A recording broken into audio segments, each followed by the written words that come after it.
I'm really excited because, as you know, I am an opera singer, and obviously the entire basis of the channel has been about opera singer reacts. Well, I decided to up the ante and invite another opera singer, this time my buddy Luis, who doesn't care about video games at all. What's up, Luis? How's it going, man? Look at that stash. The plan is we're going to listen to some opera-related video game music, and we're going to talk a little bit about it and, you know, just kind of have a good time. Nathan will edit this down to, again, about 20 minutes. Oh, you wicked, wicked man.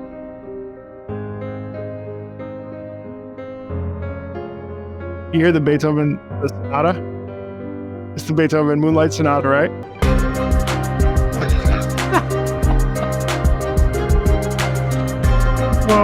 This is Punishing Gray Raven. It's actually a mobile game. This piece and then another piece I'm going to have you listen to are both classically based, and I was really curious what you think about that because it's so wild to me. I love when the Beethoven comes in. When I really got into it is when the beat dropped and it didn't necessarily sound like classical music. The reason for that is a lot of times it sounded so much like it was very clearly done by a synth. Although I'm not sure about the violin. If that's a real violinist, that's once the beat dropped, then it kind of just like laid into that. Embraced itself. Yeah. It kind of like frees itself from this structure of chords. Yeah, well, you don't want it to be like a pastiche, which is sort of the thing it kind of comes across. You know what I mean? It sounds almost pastiche is like it's like fake. It's like a play on pastiche. What the fuck does it mean? Pastiche. It means, you know, pastiche. Pastiche. It's a pastiche. It's a quality that's basically fake, like pretense almost. I stand, gazing low.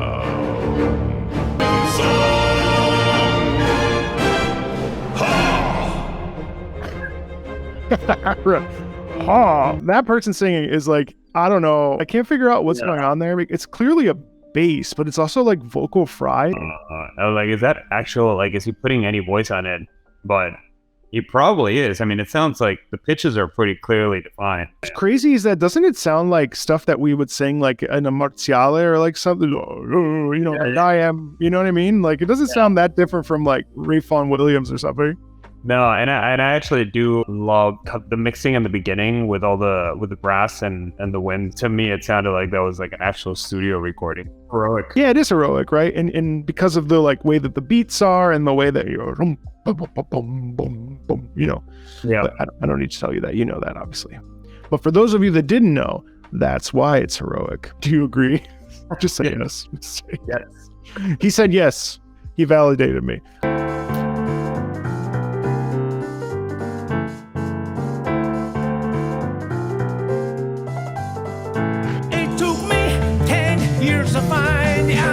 This is from a fighting game. I forgot about it in 2 seconds. That's about it.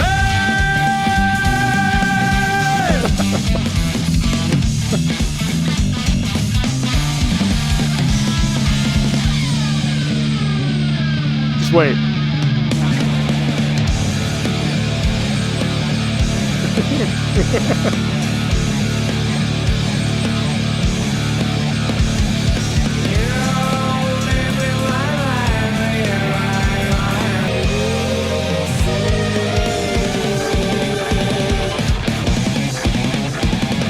Right, that beat shift.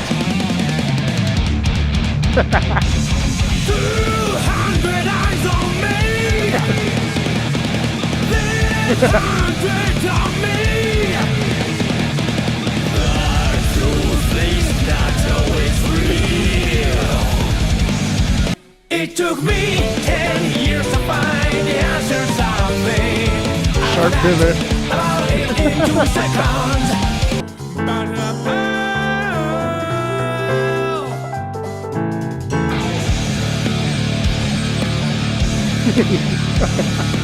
And the infinite war.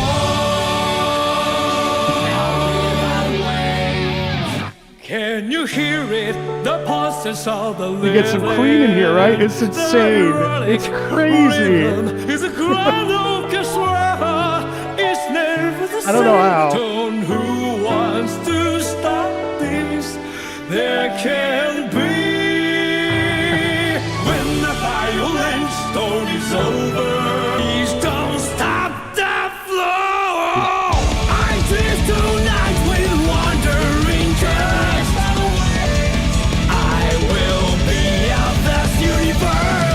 now's a good time to tell everybody that you were a drummer in another life too. Yeah, I got so many things to say. That is not a machine. That is a real drummer who is incredible. The ability to switch on a dime and to just like go from all these like mathy time signatures is just like constantly like flipping. Shifting that rhythm, yeah. It's crazy. It's a complete like genre mind like melt. So jazzy and so At the like, beginning, yeah. beautiful and like groovy, and then all of a sudden we ended in like Pearl Jam, and then we went to like Avenged Sevenfold. We were at Queen and Elton John for a while. There's also a little bit of like this weird Charleston. All the themes are thematically correlated to the characters that they portray. These could be just like the Largo, where, you know, Figaro is talking about who he is and what he does. All of these genres belong to different characters, or this is just one? This is one character's. This theme is called Happy Chaos, and I'm pretty sure he's a villain in the game. Everything in that song was highly enjoyable. Also, is that one vocalist? There's no way that's one vocalist. It's one vocalist. One vocalist. It takes a while to build. We're almost to the peak.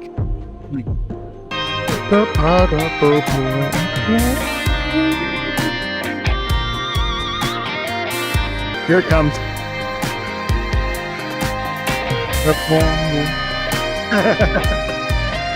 You got it.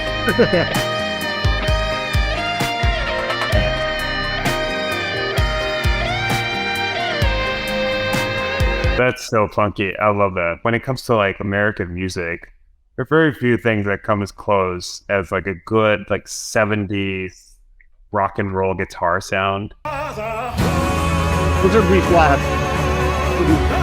Yeah.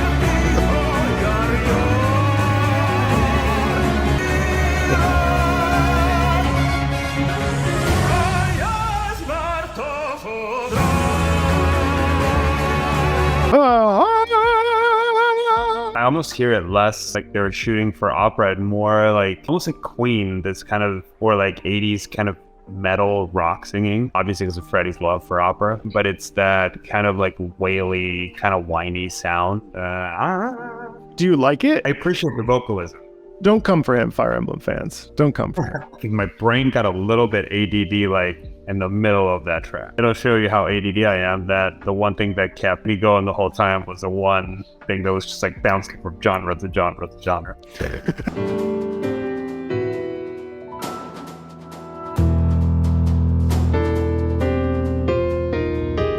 Little jazz chords in there.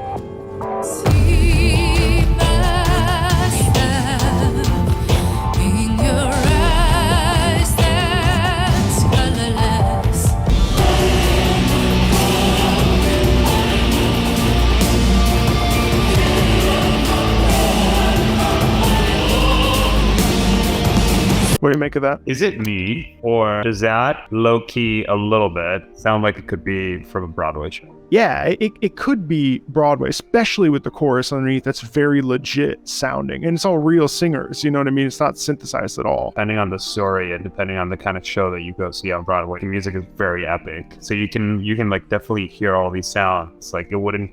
If you told me that was, if you just played it blank and you said that's from a Broadway show, I could find it. That is pretty cool.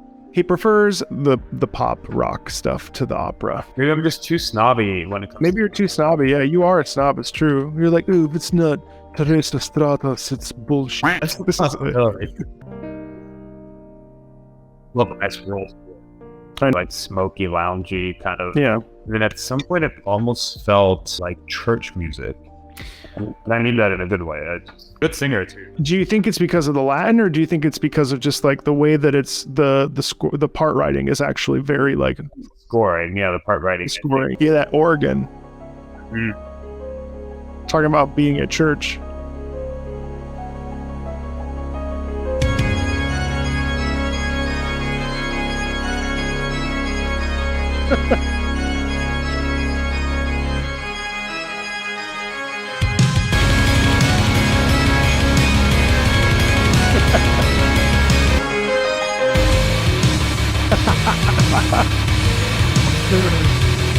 It's nasty.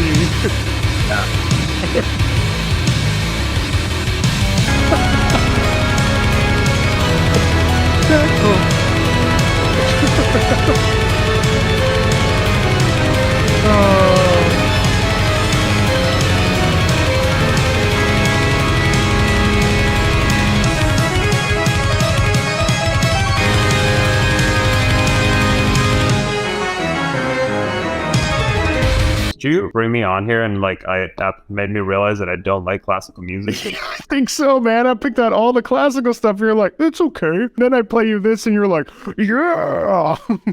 Shout out to Wichita, Kansas. I was doing a performance of Carmina Burana, but there was a woman in the front row, just like tatted up, dark black hair, sitting in the front row, and she's just like holding onto her seat during Carmina, just like, just like middle of Carmina Burana, the like orchestra's just wailing, and I was thinking that all I see her in the front row, and I had to find her after, and I said that was some of the most fun I've ever had singing. She's like, oh yeah, Carmina Burana is just straight metal.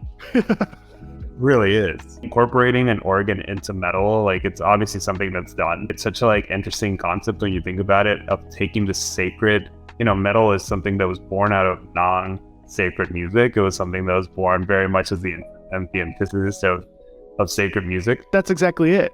Yeah. In this game, you play as a robot that goes into hell. This plays when you kill like Sisyphus, and like there's all these like different Gabriels in here, and Gabriel's pissed, you know what I mean? And so you have to fight and kill Gabriel, and like it's crazy. And the thing is, I don't want to listen to every single one of these tracks, but they're so good and you're enjoying them so much that I feel like we might as well just let them run. And if it goes to like, if we end up talking for like 2 hours, my poor editor's like, oh god, 2 hours, what the f-?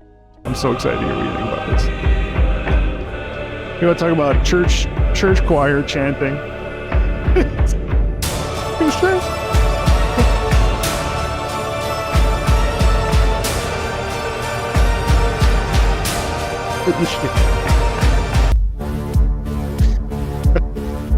Where are we going? You didn't know where we're going. Just wait.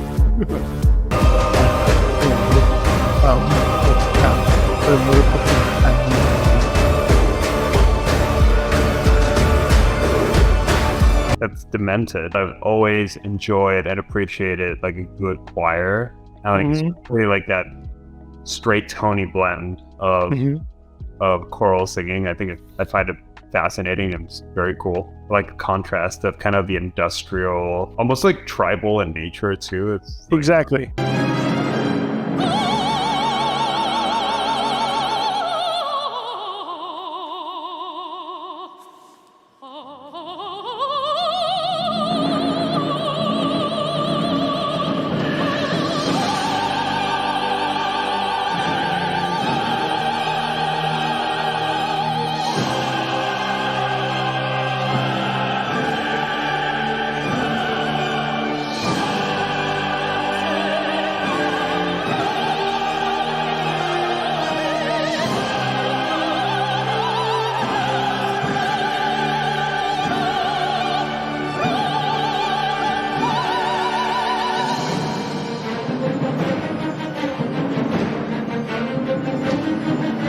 That was fantastic. They're complicated people, but conductors, when they're just having like a blast and they're just like so epic and so grand. You can't help it. Yeah. Oh, so much fun. Makes you sing better too.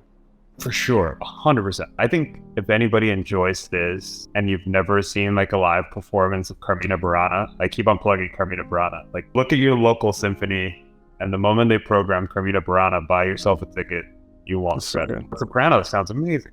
Yeah, she's insanely good. Oh, it's hard because there's two of these are really good, and I don't know which one I want you to. Okay, you pick. You want Young Man or La Signora? La Signora.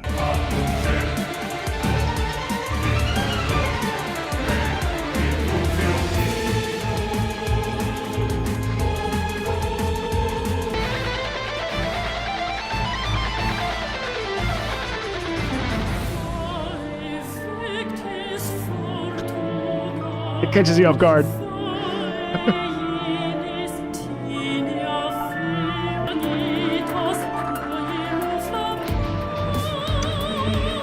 Nice sforzando. Yeah. Metal and classical music don't seem like they go together, but they really do. Especially Mahler is just so epic. Something like Wagner is so epic. Yeah, I love that. It always seems to come from these like Scandinavian like metal bands where they really know how to combine like this huge choral singing with straight metal, like prog metal. That's from a game called Genshin Impact. They have a lot of references to like classical music. So actually La Signora's named La Signora because she's named after La Signora from Commedia dell'arte. And all the villains, Pantalone, Arlecchino, all these like trope characters are the name of they're called the 12 Fatui Harbingers, and they're actually like the villains. And I have a video all about it that you clearly haven't watched. God damn it, it's all about Commedia dell'arte. That's dope. That's super cool. It's because it's educating people without them even realizing it half the time. Yeah.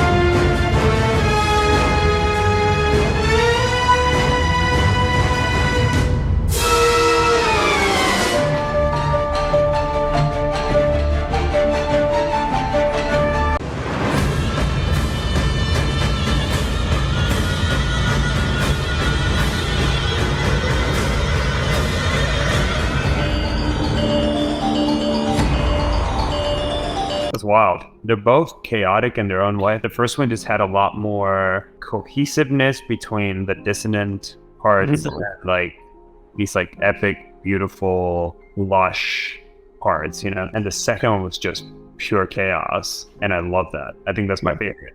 I think I just love chaos in my classical music. Clearly, Happy Chaos is your other favorite song. Schade when you first fight it, it's encased in rock in phase 1. And in phase 2, it opens up its wings and it's got like, it's all deformed. It's like staring at the camera. It doesn't look at the character you're playing as, it looks at you, the player.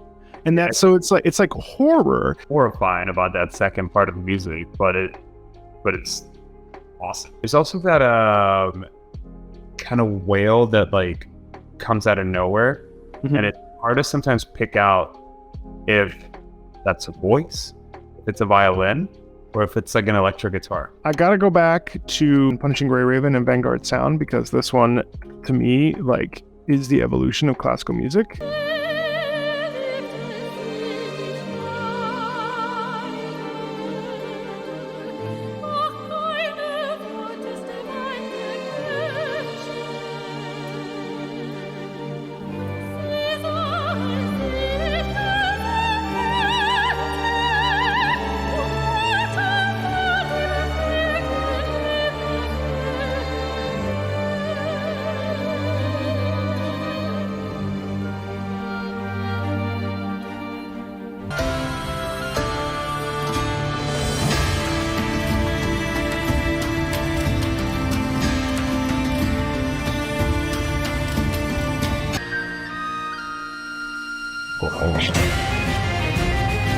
Just wait for it.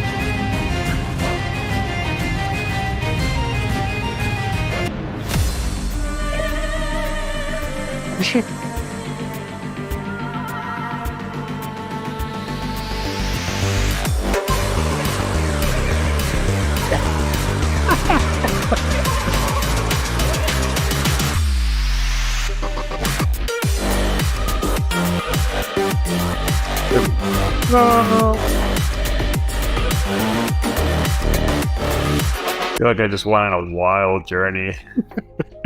I want to know what the hell just happened to me. Clara Schumann, like she's so beautiful and peaceful, like some Strauss song. How we like go to this like Irish jig? Yeah, this Celtic dance, and then you're all of a sudden you're at a rave. I think there's, to me, something that disjunct has a place. It becomes like program music, and now I want to know why. the story is. Before we wrap up with these last two songs, tell the people about yourself. Tell the people where you are, what you're doing. Tell them about us. Tell them how much we love each other. Whatever you want to tell them. Tell them. Yeah, sure. Well, we met in the great city of... No. Not locations. Oh, now locations. No. Oh, my address is... Here's my social security. We've been friends since 2009. I am an opera singer. I travel and go city to city and sing with different opera companies. Sometimes I get lucky enough to go internationally. Yeah, I am currently in Florida working on a Mozart opera called Don Giovanni. Are you playing Don Giovanni? I am. Oh. That goes up on the 21st. A performance in Fort Myers on the 21st, and a performance in Naples on the 3rd. Not Italy, Florida. Not Italy. No, I wish. Nothing against Naples, Florida. I will be in Omaha, Nebraska in the fall, which I'm excited about. Yeah. Omaha has a good time. Yeah. Shout out to Nebraska. Shout out Omaha, Nebraska. If you're in Omaha, look up Luis Alejandro Orozco. I'm doing the Pasquale in September. Oh, that'll be fun. This is an hour and 43 minutes, and poor Nathan, I'm sure he'll input a meme here because he's so sad. You built a career on a flamenco opera called Maria de Buenos Aires. Is that correct? Tango. What did I say, flamenco? Yeah.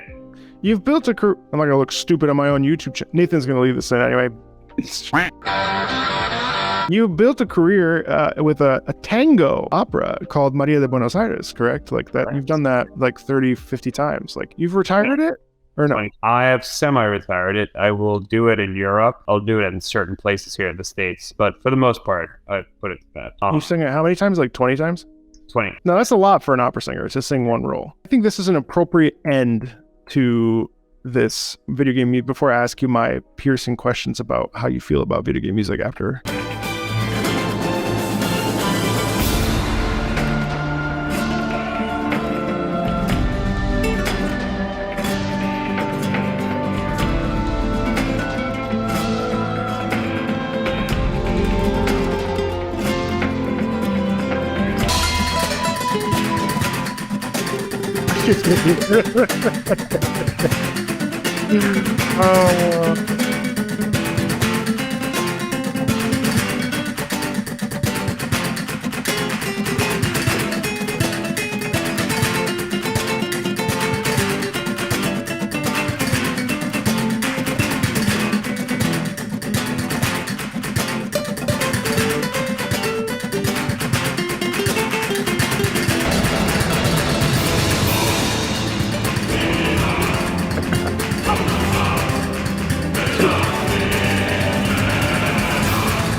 In the beginning, I was getting ready to be like, yeah, Me too. like, hey.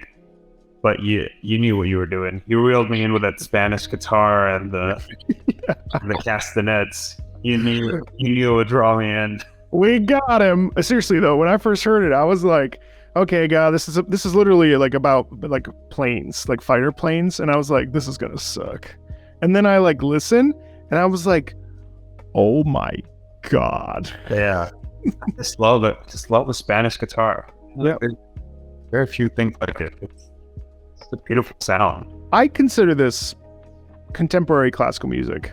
Like, this is no different to me than Piazzolla. What Piazzolla was so good at is that fusion of tango, like a popular style of music, with like high-end classical music. And that's kind of what I'm gathering from all of these clips, is that there's classical music is ever present, except for maybe the ones that are like strict, like metal. Yeah, like Doom is not exactly classical music. Yeah, it's just kind of ever present, like the way it's orchestrated, or certain use of classical voice, or certain use of strings, brass, and stuff like that. It's just kind of classical music is just ever present in so much of the music that we listen to, but definitely in this like these video game clips for sure. Do you think like listening to these has changed your perspective on what video game music is or what video games are? The last time I played a video game was arguably, and I don't really know because I stopped playing video games then. So I don't know what it turned into, but it seemed like it was different than anything else that I had ever played or heard before. Was the Ocarina of Time. Oh yeah. Where sound was all of a sudden a lot more important to the game, even from the Nintendo 64, like something like Star Fox, like GoldenEye. Like sounds were important in the way that the characters like spoke to each other, but nothing like Zelda, where you got like these pictures in your mind and you related to whatever you were hearing. Did it change my perspective? I don't know, because I think I've always just assumed now the story and the music were so interconnected. Mm-hmm. I think it almost feels like video games are modern operas, because they are, even though there's no singing, they're absolutely everything that's in video games is to fuel the plot music wise. So it's almost all programmatic. Yeah, the program pieces. What was your favorite piece of tonight? Everyone wants to say the really like happy, chaotic. Happy Chaos? Yeah, I mean that should have worked. You know, like all the stuff that happened in that like shouldn't go together. But I think what I liked about that the most is that it was perhaps the most chaotic, but there is method to the madness, and you can write a very chaotic piece like Mahler or like Carmina Burana. I keep them talking. A symphony by Mahler, pick any of them. They never really go where you expect them to go, and they break all these classical rules. They don't. Yeah. And that's why it's mind blowing, but it's so calculated and it's so organized within the chaos. And that's why I like that, because every transition just seems seamless. Like the Irish jig going into like. Oh, so leave this, you find it, yeah. Not only because your drumming background, but also your background in classical music made you lean in on Happy Chaos because you like Mahler so much and because you like this sort of breaking convention. And even though it was like 4 different genres in one, where we could say that Mahler takes us on a different journey musically and thematically and you know, dynamically and stuff. So that's cool. Well, there you go, Guilty Gear fans. You got one, okay? Anyway, with that, I love you, Luis. Thanks for coming on. Love me too, man. Thanks for having me. Bye, everybody. Thanks a ton.